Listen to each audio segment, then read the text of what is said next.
Hello students, BA part second के मनोविज्ञान विषय के विद्यार्थियों के लिए आज मैं फर्स्ट पेपर का चैप्टर आपको पढ़वाऊंगी और जिसका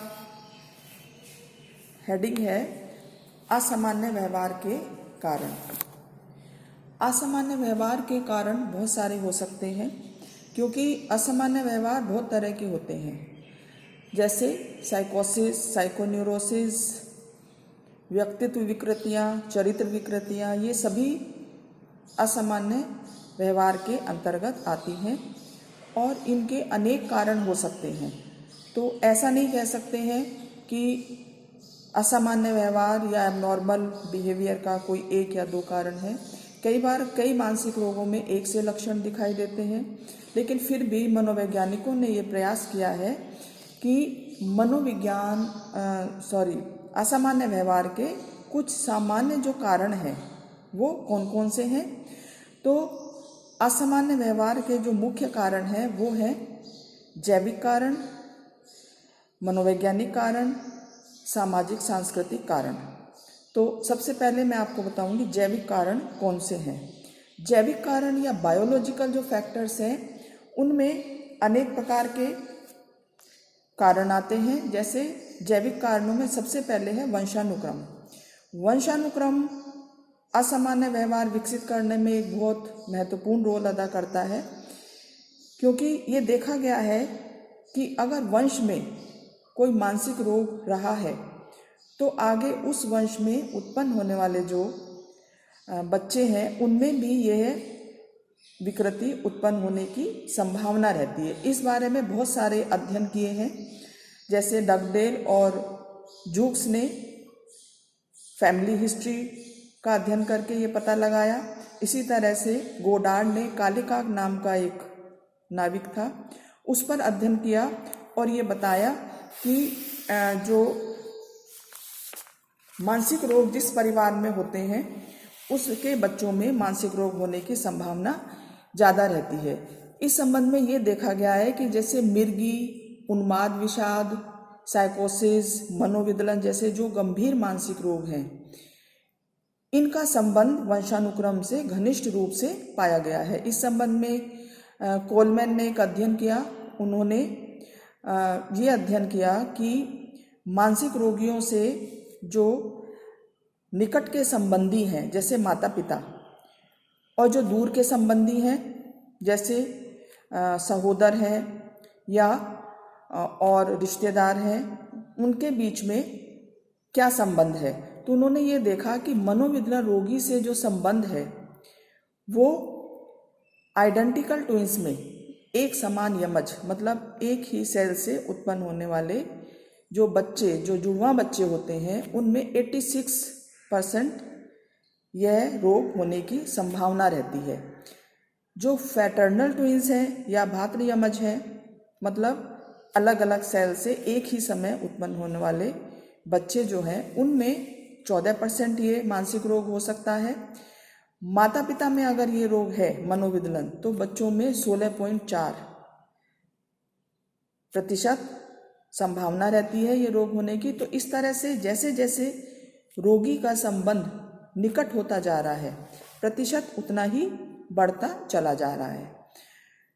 इसके अलावा शरीर संरचना भी इसमें एक महत्वपूर्ण कारण है जैविक कारणों में, कि ये देखा गया है शेल्डन और क्रैशमर दो मनोवैज्ञानिकों ने शरीर संरचना के आधार पर ये बताया कि कुछ ऐसे शरीर संरचना होती है जिसमें कुछ मानसिक रोग होने की ज़्यादा संभावना रहती है।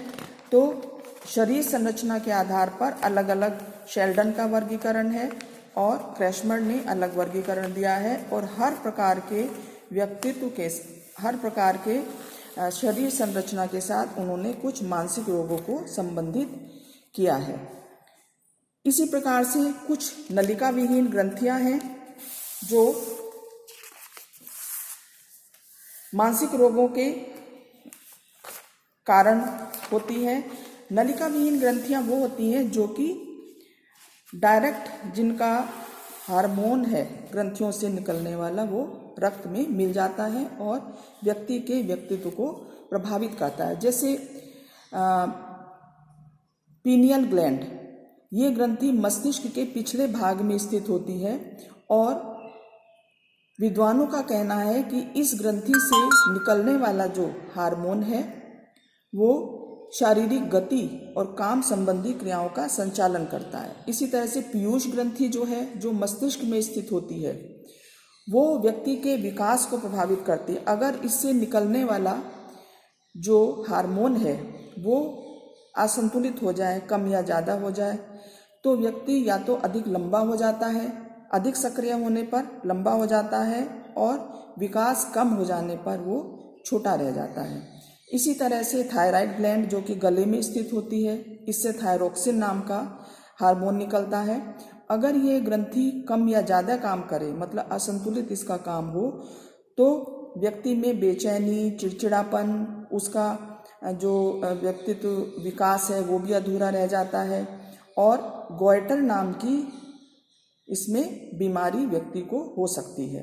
तो इस तरह से जो ये नलिका विहीन ग्रंथियां हैं, ये हमारे विकास को प्रभावित करती हैं और असामान्य रोग उत्पन्न करने में कई बार सहायक होती हैं।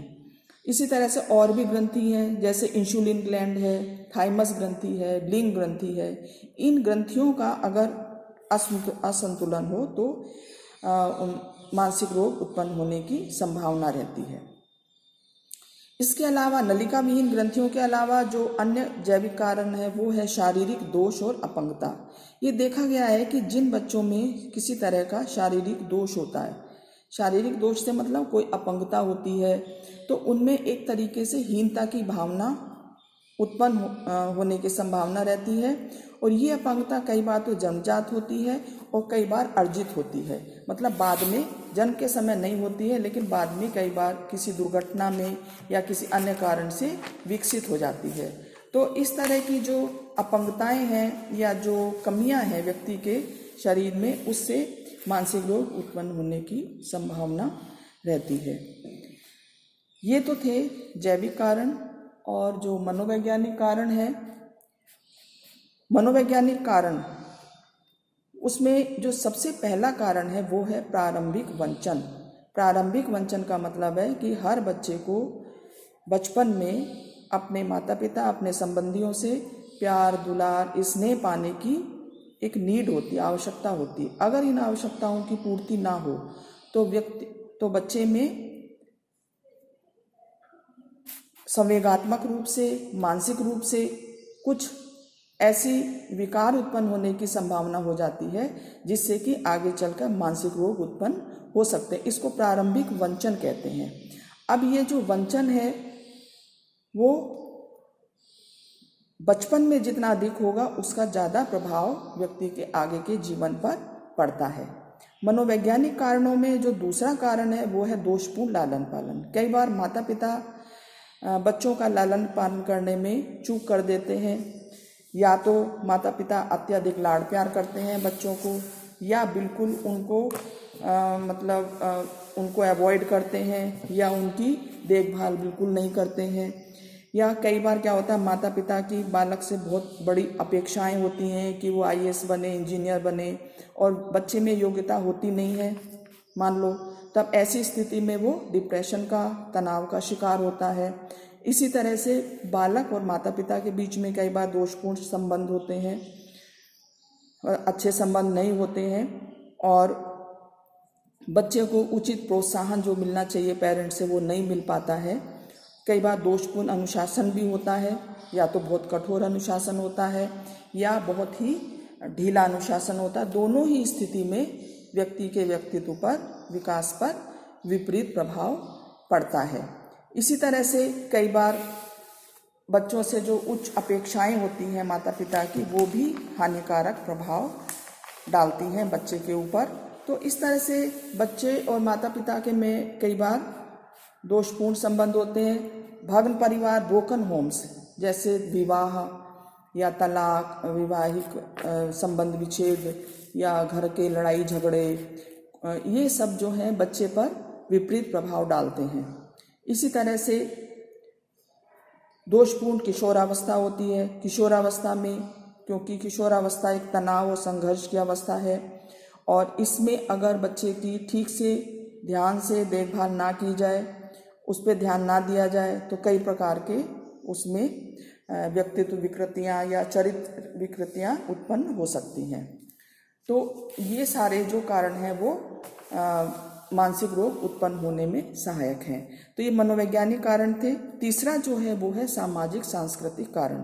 कुछ समाज ऐसे होते हैं जिनकी परंपराएं, विश्वास उनमें मतलब इतनी गहरी होती हैं उनकी, और वो उन परंपराओं में, विश्वासों में जब व्यक्ति पलता है तो उसमें भी उसी तरह के लक्षण दिखाई देते हैं। तो अनेक प्रकार के, जैसे इज़राइल, ग्रीक, रोम आदि के जो प्राचीन ग्रंथ अगर हम देखें तो उनमें भी मानसिक रोगों का, अपराधों का, मनोविकृतियों का जिक्र मिलता है। अर्थात प्राचीन समय में भी लोग मानसिक रोगों के शिकार हुआ करते थे।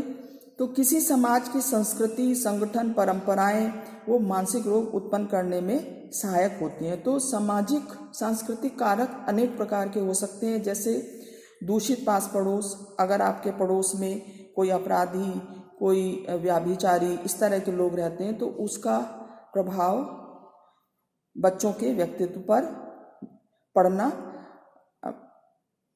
मतलब एक तरीके से संभावना ज़्यादा रहती है। इसी तरह से दूषित विद्यालय, अगर विद्यालय, परिवार के बाद विद्यालय का बहुत महत्वपूर्ण स्थान है व्यक्तित्व विकास में, लेकिन अगर विद्यालय का वातावरण जो है वो दोषपूर्ण है, शिक्षकों का व्यवहार, विद्यालय का वातावरण अनुकूल नहीं है, तब भी मानसिक रोग उत्पन्न होने की संभावना रहती है। इसी प्रकार से सामाजिक तनाव, अक्सर समाज में कई बार भौतिक प्रगति के लिए समाज में तनाव, संघर्ष देखने को मिलते हैं। तो ये देखा गया है, एडोल्फ मेयर, मार्गरेट मीड, इन्होंने विभिन्न समाजों में अध्ययन किया। ये देखा गया कि जितने भी प्रगतिशील समाज हैं उनमें मानसिक रोगों की संख्या, जो आदिवासी समाज या कम पढ़े लिखे लोग हैं, ग्रामीण क्षेत्र के लोग हैं, उनमें अपेक्षाकृत कम मानसिक रोग देखने को मिलते हैं।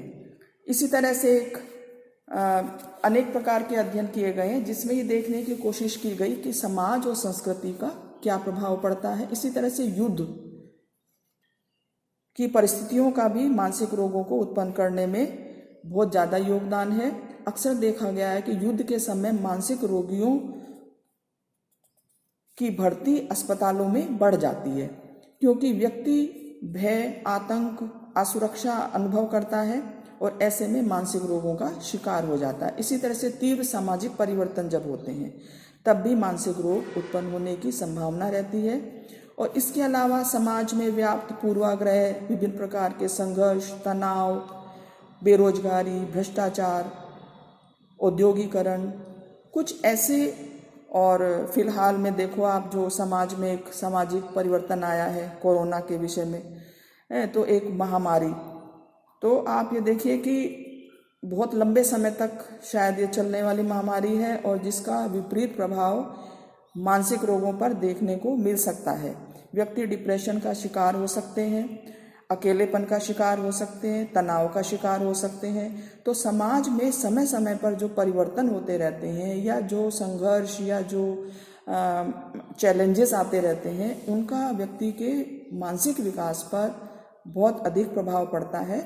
एक स्वस्थ मस्तिष्क के लिए एक स्वस्थ समाज और एक स्वस्थ शरीर होना बहुत आवश्यक है। तो इस तरह से असामान्य व्यवहार के मैंने आपको ये मुख्य 3 कारण बताए हैं। इसके अलावा और भी हैं, लेकिन मुख्य रूप से अगर हम देखें तो ये 3 ही कारण देखने में आते हैं: जैविक कारण, मनोवैज्ञानिक कारण, सामाजिक सांस्कृतिक कारण। और आर्थिक कारण भी एक महत्वपूर्ण है इसमें, कि जो बच्चे गरीबी में और जो बच्चे झुग्गी झोपड़ियों में पलने वाले गरीब परिवार के बच्चे हैं, उनमें अक्सर देखा है कि वो चोरी, डकैती, बेरोजगारी, इसमें मतलब अनेक प्रकार के अपराधों में लिप्त इस तरह के समाज के बच्चे देखे गए हैं, क्योंकि उनको आर्थिक परेशानियों का सामना करना पड़ता है। Thank you so much.